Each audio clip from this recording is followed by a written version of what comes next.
Allô, allô, soyez les bienvenus à notre sondage de culture. Une fois encore, un jour où le Seigneur veut nous donner sa parole. Un jour où le Seigneur veut nous nourrir. Nous sommes si ravis parce que le Seigneur a de bonnes choses pour notre vie aujourd'hui au nom de Jésus-Christ. Nous prions que le Seigneur nous aide afin que nous ne soyons pas seulement des gens qui écoutent, mais des gens qui sont des faiseurs de la parole de Dieu au nom de Jésus-Christ. Prions ensemble. Père, nous te bénissons et te glorifions pour ta parole. Nous prions, Seigneur, ce que tu en as pour nous, Seigneur. Donne-nous et aide-nous, Seigneur, à mettre en pratique surtout lorsque le Seigneur, cette parole vient vers nous au nom de Jésus-Christ. Nous prions que ta grâce, ta bonté, Seigneur, soit vraiment notre guide. Et cette parole, Seigneur, va mériter de bonnes choses dans notre vie au nom de Jésus-Christ. Seigneur, nous te remercions car nous savons que tu nous as vraiment aidés. Au nom péché de Jésus, nous avons prié. Amen. Que le Seigneur nous bénisse tous au nom de Jésus-Christ. Soyez les bienvenus, car nous savons que le Seigneur vraiment fait des temps de choses et il veut que nous écoutons sa parole et nous faisons ce qu'il veut que nous fassions au nom de Jésus-Christ. Aujourd'hui, nous allons voir un thème tellement si important. La fois passée, nous avons vu un thème aussi qui était aussi tellement si important, où nous avons vu notre thème qui parlait sur ce qui aussi n'aime que Dieu n'aime pas. On avait vu quoi?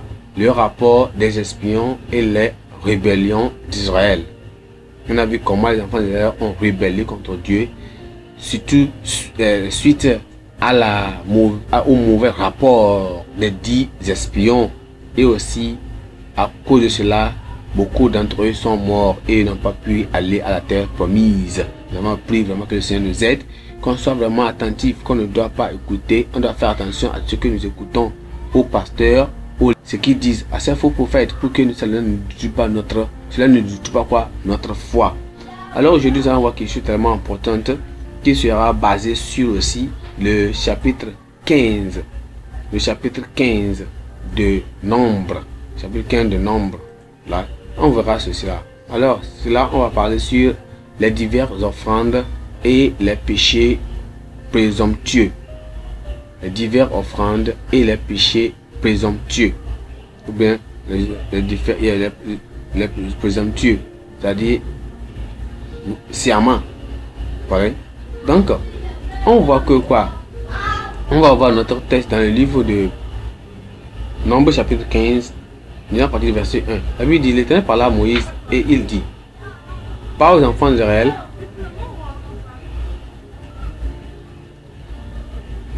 et dis-leur, quand vous serez entrés dans le pays que je vous donne pour y établir vos demeures,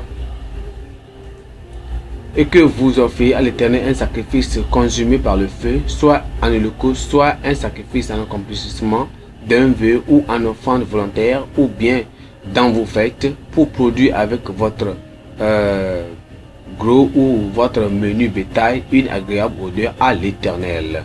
Celui qui fera son offrande à l'Éternel présentera en offrande un dixième de fleur de farine pétrée dans un quart de hin d'huile.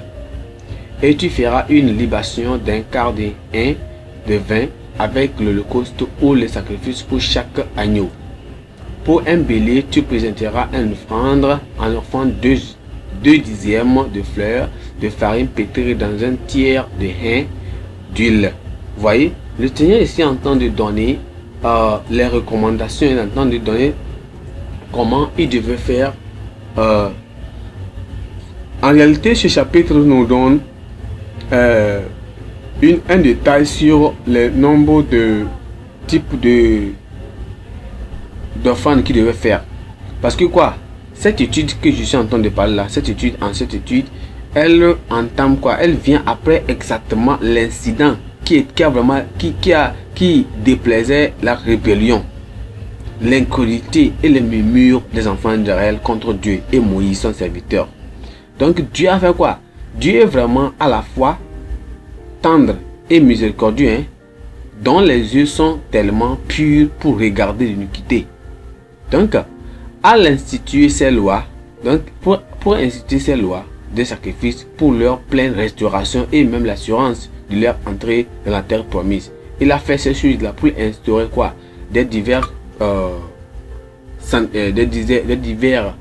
offrandes pour pouvoir les sanctifier, les purifier, réinstaurer pour afin qu'ils puissent quoi? Aller dans la terre promise. Donc quoi? Et il a donné maintenant. Et toutefois, la condition était manifestée de la volonté et soit obéissant, bien que leur incrédulité ait poussé Dieu à prononcer la destruction sur eux. Mais Moïse a vraiment prié pour eux. Parce que dans Nombre chapitre 14, le verset 20, on a vu que Moïse a prié pour eux. Et quand il a prié, intercédé pour eux, il a demandé à Dieu et il l'a fait. Mais c'est encore une vérité incontournable selon laquelle sans effusion du sang, il n'y aura pas la rémission de péché, selon Hébreux chapitre 9, le verset 22. En plus, il a demandé des commandements concernant les offrandes. Il a donné précisément les offrandes qu'il devait faire pour avoir quoi? La rémission de leurs péchés. Donc, ce qui a amené quoi? Il est important de noter ici que quoi? La disposition concernant les offrandes pour le péché commis par ignorance est aussi en contraste avec ceux qui se livrent à des péchés volontairement, ce qu'on appelle présomptueux.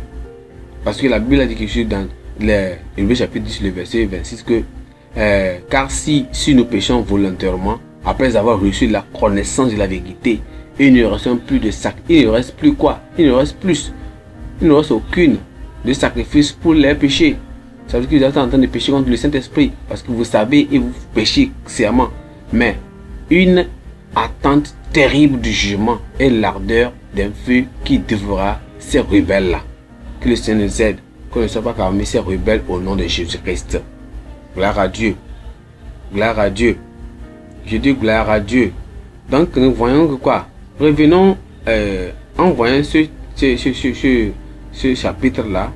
Un verset clé que vraiment je vais parler, c'est le verset 30. Le verset 30, 39 et 40. Quand vous aurez cette frange, vous la regarderez et vous souviendrez de tous les commandements de l'Éternel pour les mettre en pratique, et vous ne suivez pas les désirs de vos cœurs et de vos yeux pour vous laisser entraîner à l'infidélité. Vous vous souviendrez ainsi de mes commandements, vous les mettrez en pratique et vous serez saints pour votre Dieu. Gloire à Dieu. Gloire à Dieu. Vous voyez ceci, non? Donc, en ce test, ou bien dans ce thème-là, nous allons considérer 3 points. 3 points vraiment importants. Le premier point, on va parler les instructions au sujet des diverses offrandes.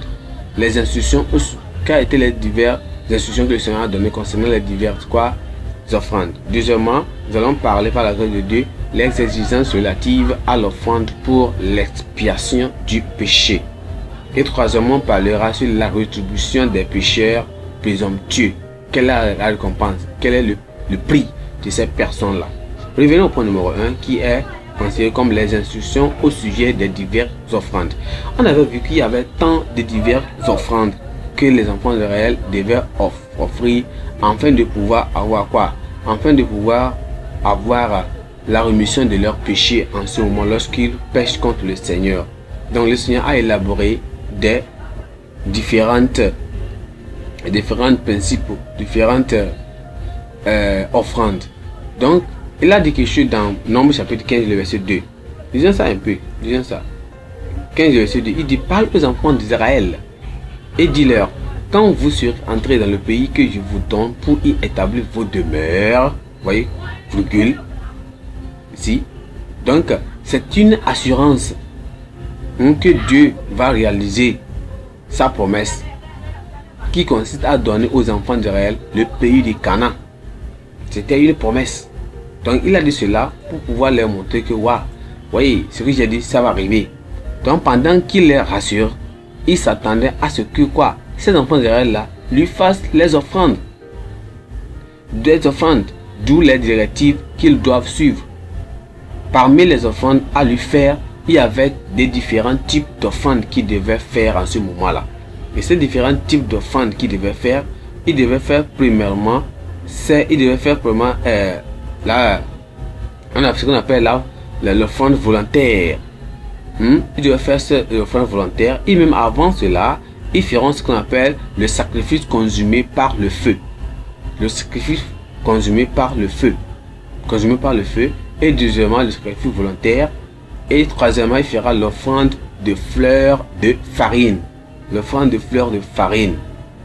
Et ils auront ce qu'on appelle l'offrande de libation.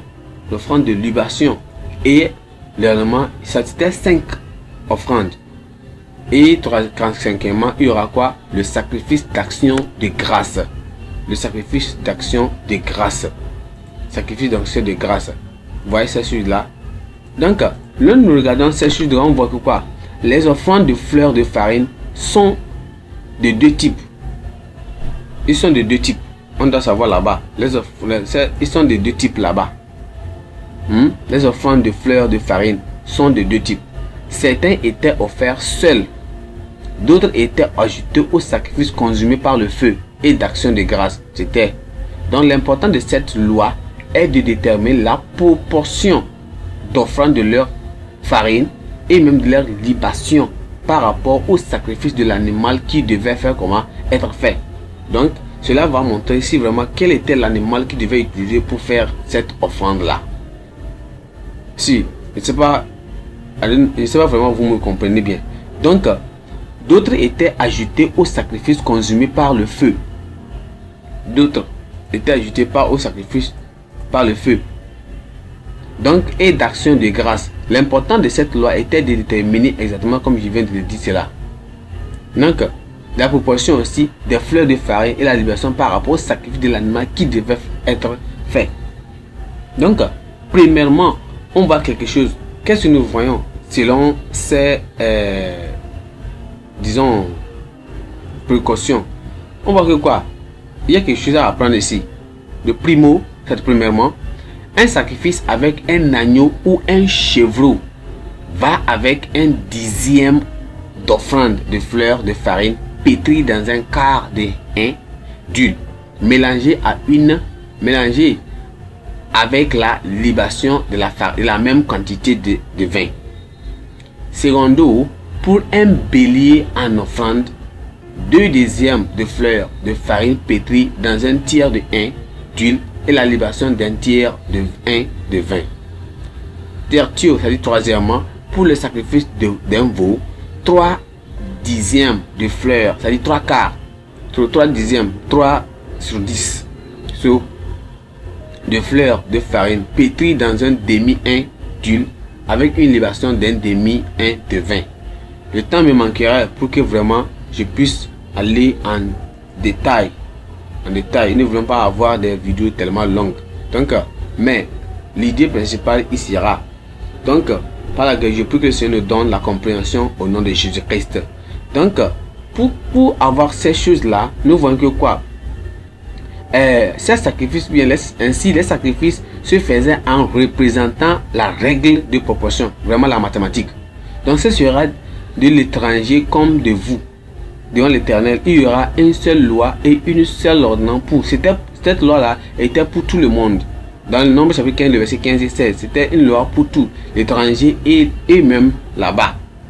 Vous voyez, non? Et je vous ai dit que quoi? Je vous ai dit que il y avait certaines personnes, quand j'ai parlé la fois passée, la semaine passée, sur les murmures là, les gens qui murmuraient, qui ont agité les gens à murmurer contre l'Éternel. Ces personnes n'étaient pas des Israélites.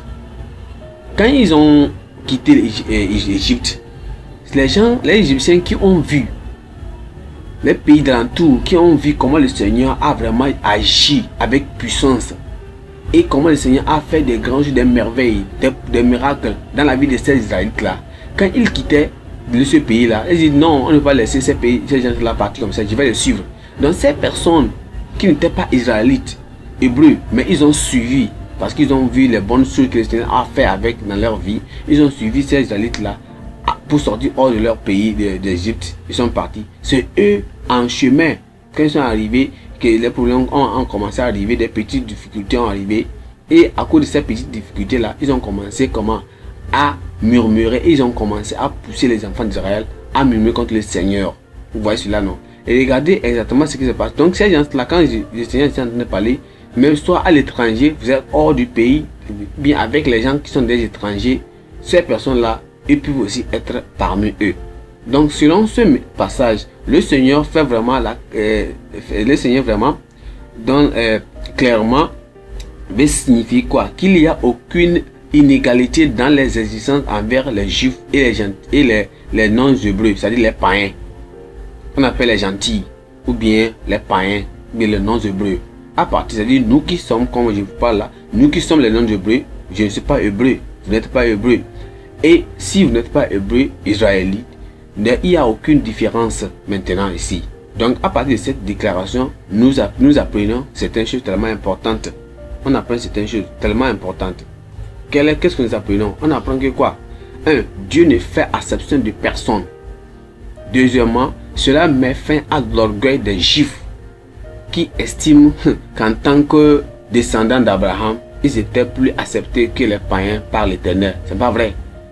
Ces orgueils, ils disaient que pour eux, ils sont les descendants d'Abraham. Donc ils sont plus agréables et bien acceptables devant le Seigneur plus que tous les païens, tous les gentils, tous les non-juifs. Quatrièmement, les païens font partie du plan de rédemption de Dieu depuis la création du monde depuis. Donc que personne ne vous déçoive. Gloire à Dieu. Je dis gloire à Dieu. Donc le Seigneur va nous aider au nom de Jésus. Donc nous avons vu que quoi? On voit que quoi? En tant que croyants du Nouveau Testament, nous les enfants d'aujourd'hui, nous devons payer notre dîme. Vous voyez, quand vous voyez, on dit quoi? Dixième, tout cela, c'est par des dîmes. Vous voyez qu'on doit payer notre dîme, soit 10% et soit 10%. Et faire aussi des offrandes volontaires. Sur quoi? Les 90% restants pour remercier Dieu, notre grand pourvoyeur. Nous devons donc payer nos dîmes. C'est une obligation, c'est une recommandation, c'est un commandement que le Seigneur vraiment nous demande à le faire. Et nous le ferons au nom de Jésus-Christ. Gloire à Dieu. Allons au point numéro 2, qui est les exigences relatives à l'offrande pour l'expiation du péché. Les exigences relatives à l'offrande pour l'expiation du péché. Gloire à Dieu. Donc dans ce point-là, nous voyons exactement quelles sont les exigences relatives à l'offrande pour l'expiation du péché. Quelle a été la recommandation, c'est que le règlement donné pour faire ces offrandes. Donc nous voyons que quoi? C'était tellement important que sur la loi accomplie, sinon que nous lisons dans Nombre chapitre 15, le verset 22 jusqu'à 29, on peut aussi voir la même chose là dans Lévitique chapitre 4, le verset 14, 13 et 21. Cela est là-bas. Donc on voit quoi? Sous la loi là, accomplie, sur la loi accomplit toute la justice vraiment en gardant toutes les exigences de la loi. C'est une nécessité. Mais cependant, en raison du nombre de règlements qu'il exige la fidélité des Juifs et de la tendance à l'oubli, l'Éternel a donné les exigences concernant les sacrifices pour vraiment expier leurs péchés, commis par ignorance et même par omission. Vous savez que nous avons ce qu'on appelle le péché d'omission et les péchés d'ignorance. Donc, les sacrifices pour le péché commis par ignorance était une loi réparatrice. Et pour cette raison, il y avait donc une exigence pour le péché national et pour le péché individuel commis par ignorance.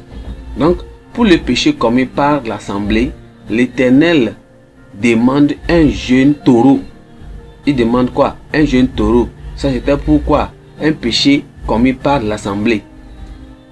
Donc il demande un jeune taureau en holocauste avec la fleur de farine, la libation et un bouc en sacrifice. C'est-à-dire que pour cela, pour le péché de l'assemblée, il demande quoi? Un taureau, un jeune taureau.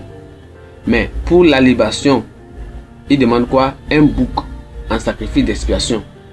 Donc avec cela, le sacrifice fera l'expiation pour l'assemblée et l'Éternel leur pardonnera. Donc pour le péché commis par un individu, c'est-à-dire personnellement, pas chaque individu, l'exigence est également différente. Hein.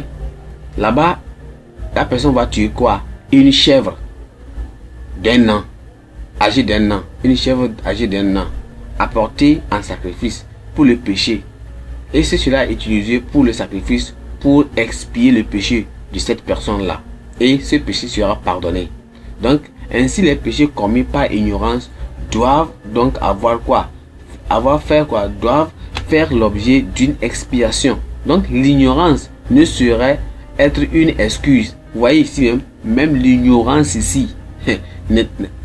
Souvenez-vous que nous on dit quelque chose que quoi? L'ignorance n'est pas quoi? Une excuse. Ici, en ce moment même, on voit que l'ignorance, c'était un péché commis par l'ignorance. Le Seigneur dit quoi? C'est un péché. Et ça doit être expié, être pardonné. Il y a une offrande à offrir pour ce péché-là. Donc, l'ignorance ne saurait être une excuse pour ceux qui seraient pu connaître la volonté de leur Seigneur et qui ne l'ont pas fait. David a prié pour être vraiment purifié de ses fautes secrètes. Vous le savez bien dans Psaume chapitre 19. Donc, en tout état de cause, nous devons noter qu'il doit y avoir quoi? Un sacrifice pour que le péché soit expié, c'est tout. On doit le savoir. Quoi que nous faisons. Donc, dans la dispensation actuelle, les péchés commis par ignorance seront pardonnés après la reconnaissance. Lorsque vous avez commis cela et vous n'avez pas reconnu, ce sera pardonné. Parce que c'est après avoir reconnu que, oh, j'ai fait quelque chose sans le savoir, et vous regardez cela et vous priez, et il y a la repentance, et il y a la foi en Christ, donc vous serez pardonné à travers l'agneau pascal, c'est-à-dire Jésus-Christ, qui a été offert pour les péchés du monde entier. Donc toutes les catégories de pécheurs ignorants peuvent donc être comment? Pardonnées si elles s'approchent humblement du calvaire pour obtenir la miséricorde. C'est tout. Parce que la Bible nous dit quelque chose dans Actes chapitre 17, le verset 30 que Dieu, sans tenir compte des temps d'ignorance, annonce maintenant à tous ces hommes en tout lieu qu'il est à se repentir. Vous voyez, même ceux qui sont dans l'ignorance. Même ceux qui sont dans l'ignorance. Donc l'ignorance n'est pas une excuse. Le Seigneur a donné l'exigence à chaque péché ce qu'il devait faire pour avoir leur péché pardonné. Gloire à Dieu. Que le Seigneur nous aide à vraiment ne pas prendre ce que nous appelons comme l'ignorance comme une excuse. Quand vous allez même quelque chose, c'est pas quelqu'un va là au coup pénal, on le juge. Ne dit pas que l'ignorance c'est une excuse. Non. Quand nous de Dieu lui-même, que Seigneur donne la grâce à être prudent au nom de Jésus-Christ. Et lorsque nous commettons ces péchés de désobéissance, ces péchés d'ignorance, que le Seigneur nous aide à se revenir à nous-mêmes et réaliser, et on se repent et nous serons pardonnés au nom de Jésus-Christ. Venons au point numéro 3. La rétribution des pécheurs présomptueux. La rétribution des pécheurs présomptueux. Quel sera le prix? Quelles sont les conséquences des gens qui pêchent volontairement? Les gens qui pêchent volontairement. Ils pêchent sciemment. Ils pêchent sciemment. Vous voyez? Ils pêchent sciemment. Ils s'en foutent de ce qu'ils font. Ils s'en foutent. Ils ne font que pêcher sciemment. Ils se pêchent sciemment. Est-ce que le Seigneur sera si content de cela? Est-ce que le Seigneur est si content de cela? Non. Non. Le Seigneur ne veut pas que les gens foncent. Regardez quelque chose dans le... lisons un peu quelque chose dans Nombre chapitre 15, le verset 30. Il dit, mais si quelqu'un indigène ou étranger agit la main levée, il outrage l'Éternel, celui-là sera retranché du milieu de son peuple. Gloire à Dieu. Celui-là sera retranché du milieu de son peuple. Voyez ceci là-ci. Il sera retranché du milieu de son peuple. Il sera retranché du milieu de son peuple. Du milieu de son peuple. L'Éternel ici fait quoi? Dans ses ordonnances. Ce qui veut dire que quoi? Il n'a pas accession de personne. Et ce qu'il en a dit est final. Et c'est final. Donc, les pécheurs présomptueux, c'est-à-dire volontairement, qui pêchent volontairement, sont ceux qui, la main levée contre Jéhovah, affrontent ouvertement son autorité en mettant leurs propres désirs en concurrence avec ses injonctions. Donc, ils pêchent pour le plaisir de pécher, en contradiction avec le précepte de la loi et au mépris de la sanction. Donc, le péché présomptueux, c'est comme se battre contre Dieu. C'est comme faire la guerre contre Dieu, se battre contre Dieu et le défier à faire pire. À faire pire. Mais on doit se souvenir que quoi? La Bible a dit quelque chose dans Job chapitre 15, le verset 25, que quoi? Car il a levé la main contre Dieu et il a bravé.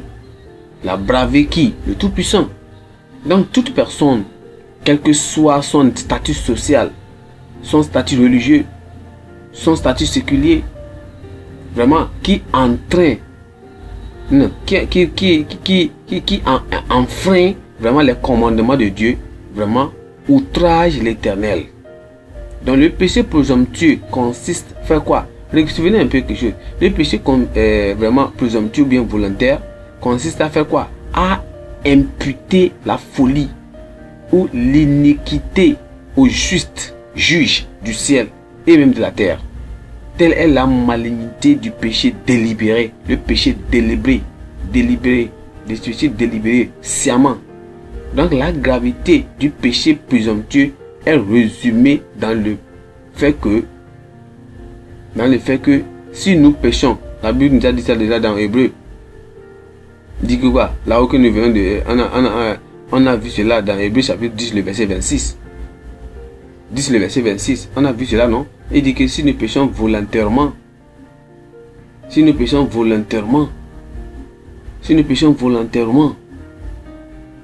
après avoir reçu la connaissance de la vérité, il ne reste plus de sacrifice pour ces péchés. Et je dis que quoi? Ces péchés contre le Saint-Esprit. Et ces péchés contre le Saint-Esprit, est-ce qu'il y a le pardon? Un exemple typique de péché présomptueux dans le texte est celui de la quoi? De la violation du sabbat. C'est la violation du sabbat. Ils savent que ne violez pas le sabbat, ils violent.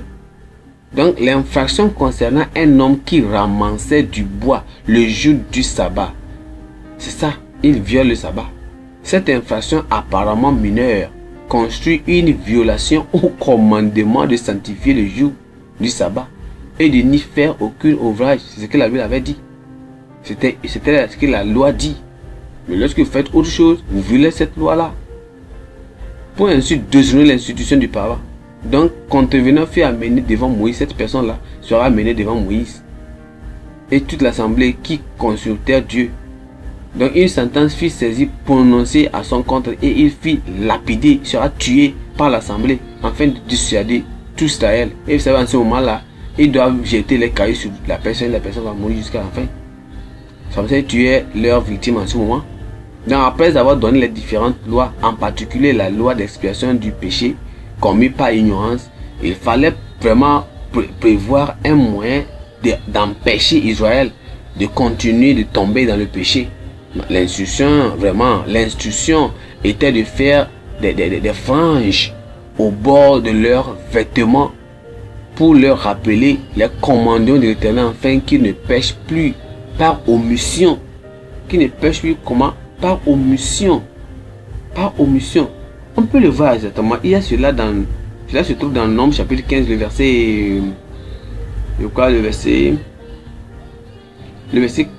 39. Le verset 39, il y a cela là-bas. Le verset 39 dit que quoi?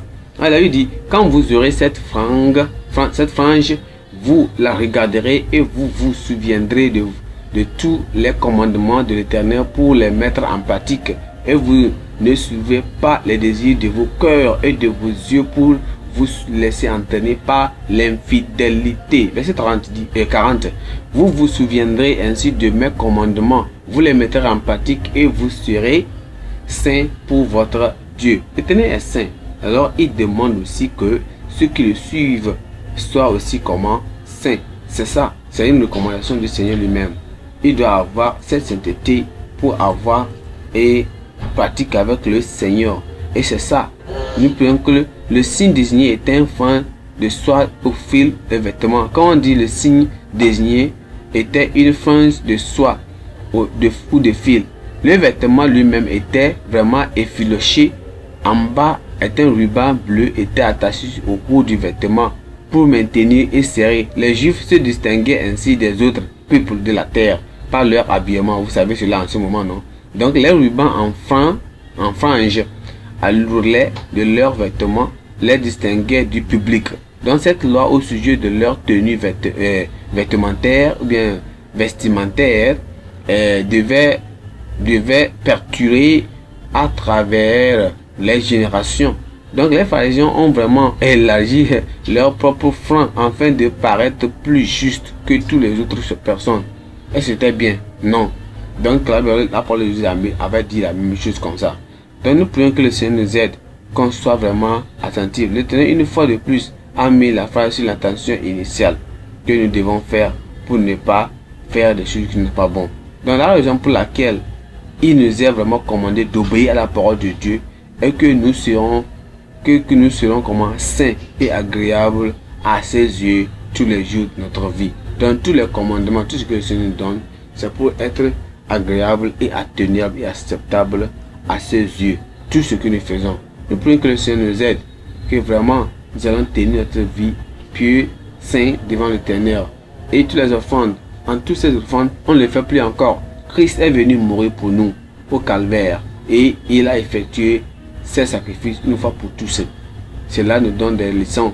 Et aujourd'hui, tous ces péchés que nous faisons, par ignorance, par omission, allons devant le Seigneur, prions. Le Seigneur va nous pardonner. Et quand il pardonne, prions et le Seigneur nous aide. Le Saint-Esprit sera avec nous comme ces fangs là pour pouvoir nous prompter de ne pas aller faire le péché. Gloire à Dieu. Le Seigneur va nous aider. On va vaincre et aller jusqu'à la fin au ciel au nom de Jésus-Christ. Que le Seigneur nous aide au nom de Jésus. Prions. Père, nous te bénissons. Nous te glorifions pour cette parole. Nous te disons merci pour cette étude. Nous prions, Seigneur, dans la grâce à vraiment être des gens, des faiseurs de ta parole, des obéissants de ta parole, quelles que soient les difficultés, quel que soit ce qui vient vers nous, Seigneur, nous voulons que sans le pardon de nos péchés, on ne peut jamais aller au ciel. On remercie le Seigneur parce que Christ est mort à la croix du calvaire pour qu'il n'y ait plus encore de sacrifices. Et les 7 sacrifices que nous devons faire, Christ les a déjà fait. Et nous prions, Seigneur, qu'on soit reconnaissant à nos péchés et que lorsque nous viendrons sincèrement à nous, nous savons qu'on aura le pardon au nom de Jésus. Seigneur, merci, confirme cela dans notre vie et aide-nous, Seigneur. Pardonne tous nos péchés, ignorants et omis. Pardonne-nous et donne la grâce à ne plus pécher encore au nom de Jésus-Christ. Merci, Seigneur, quand nous savons que tu nous as exaucés. Au nom précieux de Jésus, nous avons prié. Amen. Que le Seigneur nous bénisse tous et qu'il nous donne la victoire sur le péché et les aide. Que, quelles que soient les difficultés et les tentations qui viennent vers nous, nous allons les vaincre. Et le ciel sera notre dernière demeure au nom de Jésus-Christ. Merci, que le Seigneur vous bénisse tous. Je vous attendre la semaine prochaine. Au nom de Jésus. Amen.